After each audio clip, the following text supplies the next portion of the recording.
pleased to be joined now by my broadcast partner on the Bills radio network. It's radio color analyst and former Bills center Eric Wood joining us. Eric Wood's appearance is presented by Campbell's Chunky Soup. Big, craveable favorites collide in Chunky Soup's new Mac line, featuring flavors like Buffalo-style Chicken Mac, Chili Dog Mac, and Beefy Mac. Stock up for game day now at your local Wegmans. Chunky Soup that eats like a meal. All right, Eric, we've had a day to kind of digest it, let our emotions calm down a bit after a performance that didn't meet expectations in Atlanta on Monday night. What do you think the approach is going into a bye week off a performance like that? You want to still examine all the things you would normally examine. How much does the loss and the performance in that loss maybe impact where they're digging?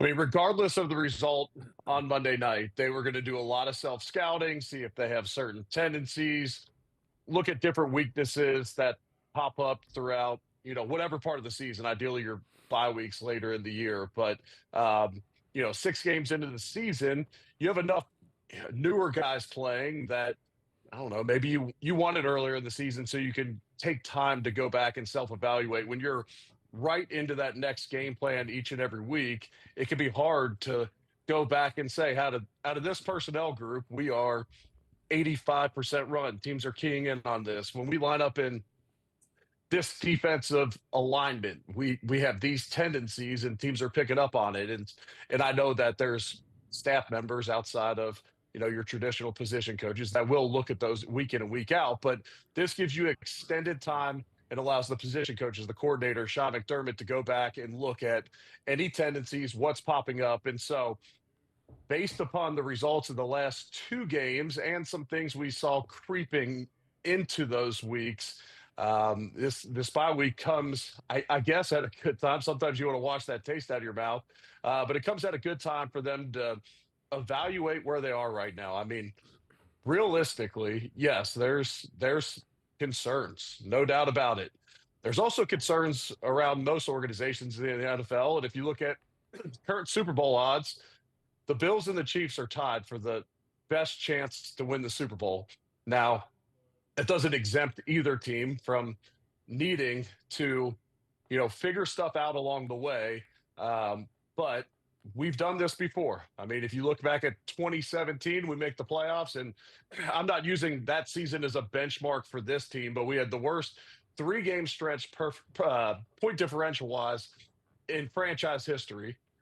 And then even dating back to 2020, we've always lost 2 games in a row that have looked like clunkers, and it doesn't make them excusable, and you don't want them to happen. But I have faith in the organization that they'll be able to rectify some things. I was listening earlier on my way home from somewhere, and I thought we would dig in on patio furniture and whatnot like you guys were earlier, but we're starting off right with the good stuff. Yeah, right. We started out with that without you. Sorry. Let's talk a little bit. Most of the conversation has been the injuries defensively and the offense's inability, or they stopped being able to score points. It just started to look like a heavy lift. And a lot of people have their own ideas about, hey, let's try, move Coleman around. Let's get the running backs involved more. Let's try different personnel combinations. How much of this and how much of the struggles of late could be fixed if they just had all their guys healthy? I think it makes a significant factor. I mean, on both sides of the ball, when you look at the amount of injuries that we've had and how it's affected game plans and personnel groupings that you can use throughout a game. I mean, you asked more about the offense side of the football there. I mean, defensively, gutsy effort, especially by those 3 defensive tackles to play the amount of snaps they did. You go into a game with 4, you lose Daquan. That's a tough situation to be in. You have Jordan Phillips, who joined the team after training camp and was out for a week because of personal matters. And then Ed Oliver's just returning off an injury. And then you have a rookie in Deion Walker, who some thought we'd have to ease in because of the back concerns that dropped him to the 4th round for the Bills to be able to pick him up. But on the offensive side of the football, injuries are definitely playing a factor.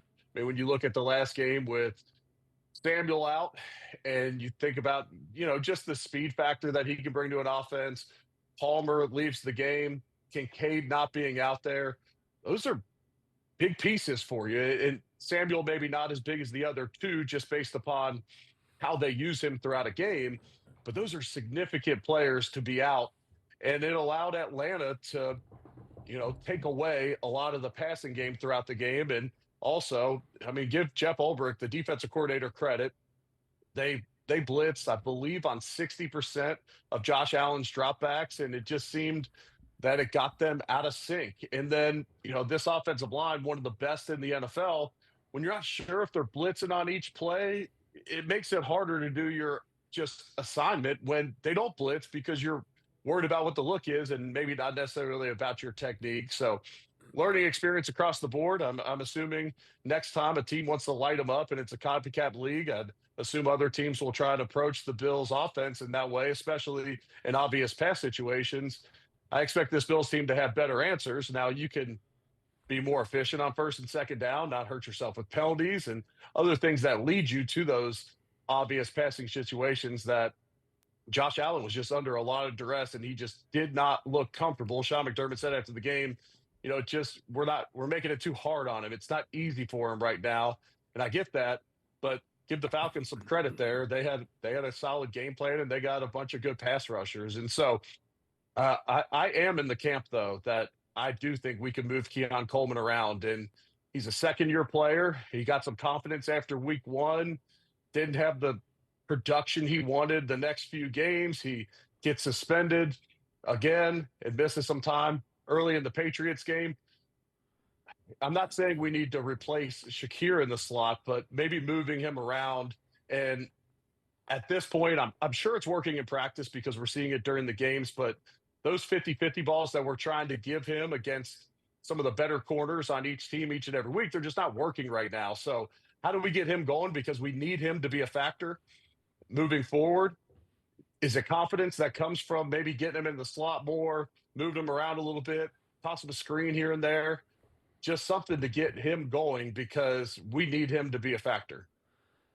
Eric, one thing you and I have discussed a little bit off air is how the energy and the sense of urgency at the beginning of games for this football team has seemingly been absent the better part of the last 3 games. And I don't have to tell you, being a former player, that you've got to bring just as much as emotional investment to a game as physical investment in this league. The margins are too narrow, and if you're not juiced up to play and ready to go, you're going to get run over. And I think it was very clear on Monday night that Atlanta was juiced to play, and the Bills did not match that emotional intensity.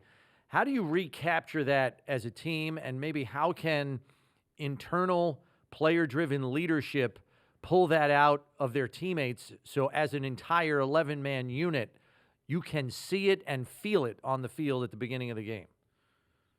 Yeah, and I think some of that comes with success as well. We've talked about that before when people have critiqued the Bills sideline. Sometimes is really energetic and they're jumping around, and other times they're not. Well, it's hard when you're not making plays and you're hurting yourself with penalties and turnovers to get up in those moments or to celebrate a good hit or whatever it may be. This is a Bills team that's going to get every team's best shot. You got the league MVP from last year at quarterback, the success that they've had, started the season 4-0. They're going to get every team's best shot, and they got to understand that week in and week out from a game planning perspective. And as far as the energy and intensity, these road environments, they're not all going to be, the Bills Mafia showed up for that last game, but the Atlanta crowd, even if it was 50% of the building, they were into it. They were charged up, understanding that this is one of the best teams in the NFL coming in. So, after they fumble on the first play of the game, when we recover it, the Bills sideline's going nuts. And then you're deflated with the penalty. And then you're deflated when you get gashed on some runs. And you're deflated when the Penix is picking you apart with guys running wide open in zone coverage. And so I don't know necessarily that this is a group that isn't coming out of the tunnel juiced up and ready to roll. it's just the frustration mounts, and you're sitting on the sideline trying to figure it out, and you're not having fun with the guys. You're sitting there thinking, I mean, how many times can we shoot ourselves in the foot here? And so, to me, I put it as much just on the frustration of this is a team that just keeps self-inflicting wounds on themselves, and it's hard to get up in those moments. If you had a priority list and you're the Bills coaching staff, what is the priority list for this bye week? Figure out what we do well, double down on it, see how we can then build off of that. Offensively, it seems like, working around the run game. We saw it early in the game, and then we saw it definitely on that first drive of the second half, doubling down on, James Cook and maybe getting those other two going as well in the run game, and then building off of that throughout the game. And I'm not saying it's got to be all heavy personnel. Build some run packages out of 11 personnel or 12 out of the shotgun with Kincaid split out, but using that run game to open up some of the guys and get them in better spots in the pass game and not rely on as much of a traditional drop back pass game, especially while you have guys out at receiver or guys that, I'm not saying they're, it's common practice right now to say the Bills receivers can't separate, and you go back and cherry pick plays on film where we either had guys open and Josh left the pocket or was under duress and couldn't find those guys. But to get that passing game going, it's likely, doubling down on the run game, especially when teams are lighter and smaller, like last week's matchup against the Falcons. And then defensively,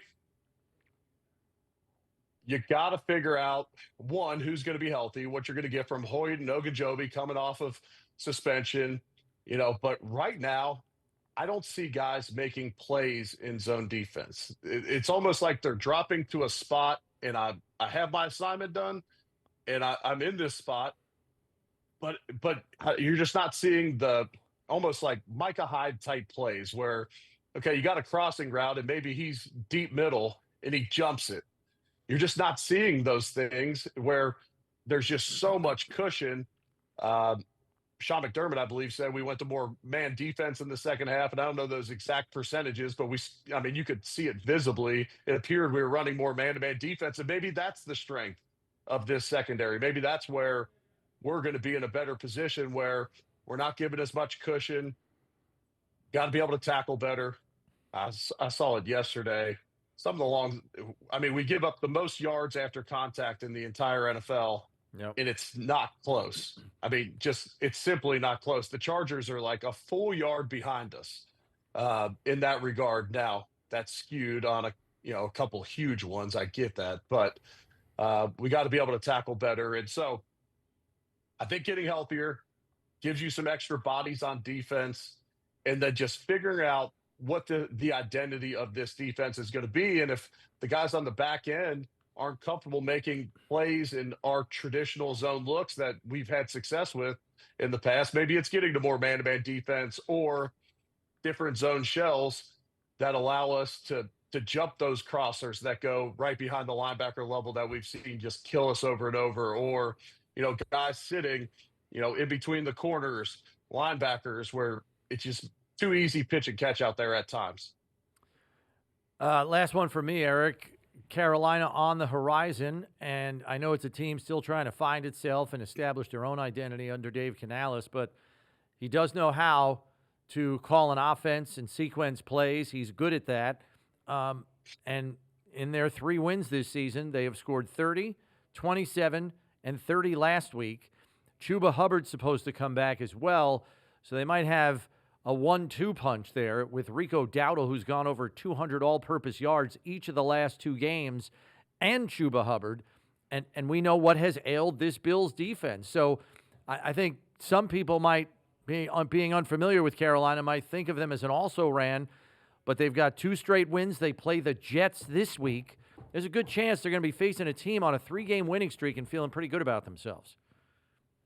Yeah, absolutely. The Bills are going to have to be ready to roll. And we saw it over these last couple of weeks. I don't care who the opponent is in this league. You got to be ready to roll, and you got to go out and execute big plays because every team's got talent. And, we were sitting here last week talking about give Drake May and Diggs credit. And this week, I'm sure throughout the week, you guys have been saying, give London and Penix and Bijan their credit. They made plays on us, but at some point we got to make those plays ourselves on both sides of the ball. We've got to stop the penalties. The penalties combined with the turnovers, combined with the missed, it's like everything adds up.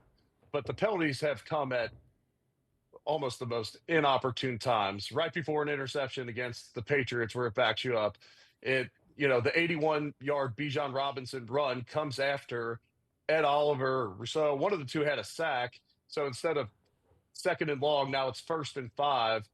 I mean, they've just crushed themselves with penalties. But no, they got to be ready to roll against Carolina. You're going to go down there, and there's going to be a ton of Bills fans there, like we always have in Charlotte, which almost could tick off the home team even more. It's a whole lot of fun having a Bills Mafia party in someone's stadium afterwards, but that home team's going to fight like hell to not let that happen. Good stuff, Eric. Thanks, man. Enjoy your bye weekend. Absolutely. Appreciate it. You guys too.